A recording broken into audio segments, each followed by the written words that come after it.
안녕하세요. 말씀 전하는 교회 언니, 철부지 교회 동생, 교회 다니는 동네 언니입니다. 오늘은 베드로 후서의 마지막 장인 3장을 읽고 함께 나눠보려고 해요. 묵상을 나누기 전에 지금 이 영상을 보고 계신 분들도 영상을 잠시 멈추고 베드로 후서 3장을 읽으신 다음에 시청해 주시면 좋을 것 같아요. 그럼 함께 베드로후서 3장을 나눠볼까요? 3절에서 4절을 읽으면서 예전에 하나님을 모르던 내가 생각났어. 그때 내가 우리 엄마한테 막 하나님 어딨어? 하나님 없는 것 같은데? 라면서 이야기를 되게 많이 했거든? 내가 그 유명한 모태신앙이야. 그런데 내가 이 3절, 4절에 나오는 조롱하는 사람들 중에 하나였어. 그래서 인격적으로 주님을 만나고 회개를 진짜 많이 했어. 너무너무 죄송하더라고. 그래서 또 왜 그렇게 조롱하는 건지 모르지는 않아. 우리가 사실 바보같이 살지 않니? 11조 한다고 돈도 바쳐, 교회 간다고 황금 같은 휴일도 바쳐, 심지어 교사한다고 에너지도 쏟아. 도대체 믿지 않는 사람 입장에서 보면 뭐 하는 거지? 쉽게 완전 멍충이들이지.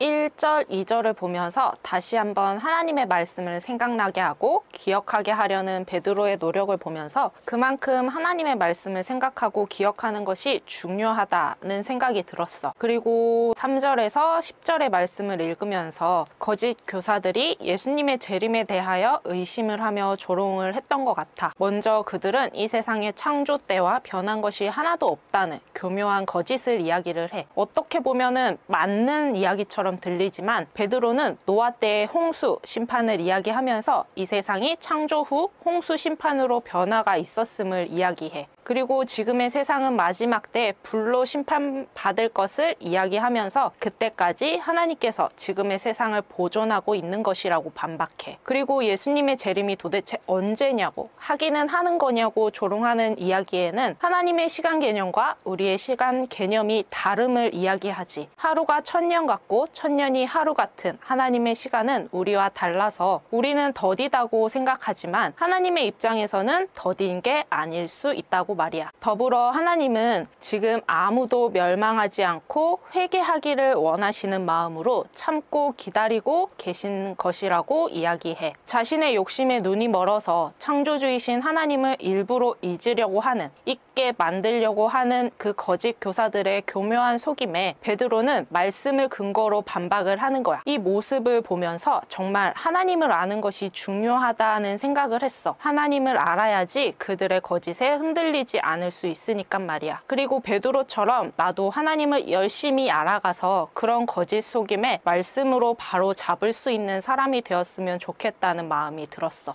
내가 베드로전서 1장 20절을 읽으면서 하나님은 더 많은 사람들이 구원을 받을 수 있도록 기다려주시는 거지 않을까 하는 생각을 했었는데 베드로후서 3장 8절에서 9절을 읽으면서도 같은 생각이 들었던 것 같아. 무한의 굴레 속에 계시는 하나님은 그 시간이 지루하실 수도 있는데 우리를 사랑하는 그 마음 하나로 기다려주시고 참아주시는 거니까. 2절에 악인들의 멸망에 대해 무섭게 써있지만 결국 하나님이 미워하는 건 죄인 거지.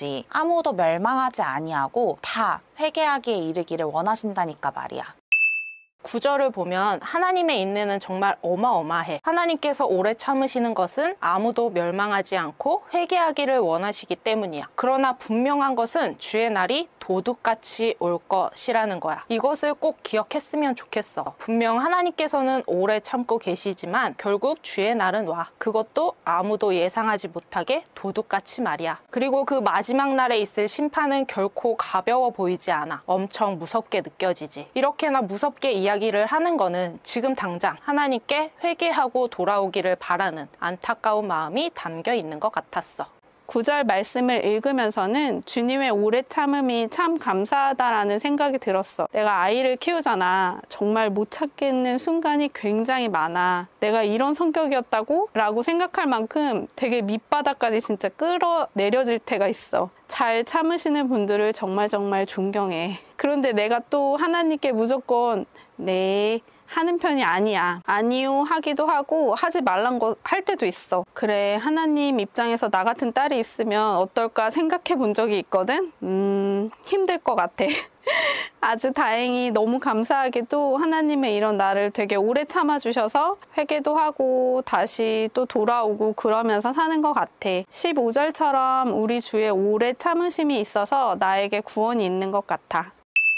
15절에서 다시 주님의 오래 참으심을 이야기해. 하나님의 오래 참으심으로 구원받았다고 말이야. 정말 하나님의 시간이 우리의 시간과 같았다면 이미 오래전에 끝나서 지금의 나는 존재하지도 못하지 않았을까 싶은 생각이 들었어. 하나님의 시간이 우리의 시간과 달라서 참 다행이라는 생각이 들었어. 그리고 하나님이 오래 참고 계시기에 내가 구원받을 수 있음이, 또 믿지 않는 나의 가까운 지인들에게도 아직은 기회가 있음이 정말 감사한 마음이 들었어. 17절에서 18절을 보면 베드로는 마지막으로 당부해. 모든 것들을 알았으니 조심하라고 말이야. 그리고 다시 한번 예수님을 알아가기를 당부하지. 정말 주님을 아는 지식, 주님을 아는 것이 중요하다는 것을 계속해서 생각할 수 있게 되었어.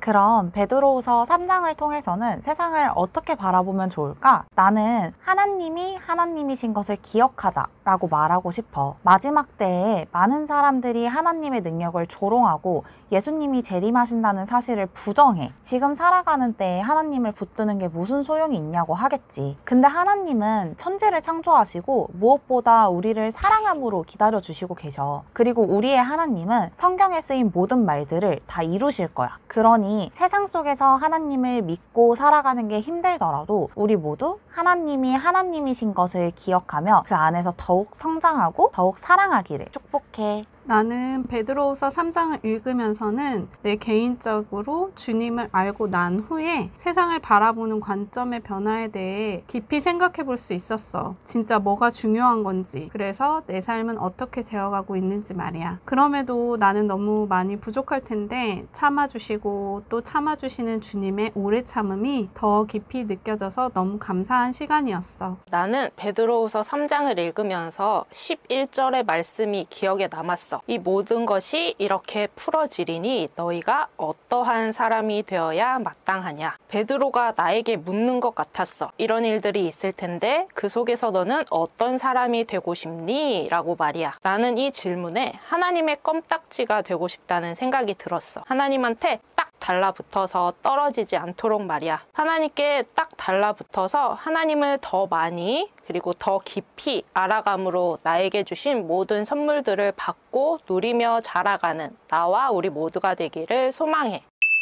지금 이 영상을 보고 계신 여러분들도 베드로후서 3장을 읽고 느낀 점들을 댓글로 적어주시면 좋을 것 같아요. 그럼 말씀으로 세상을 바라보는 우리가 되기를 바라며 모두 안녕.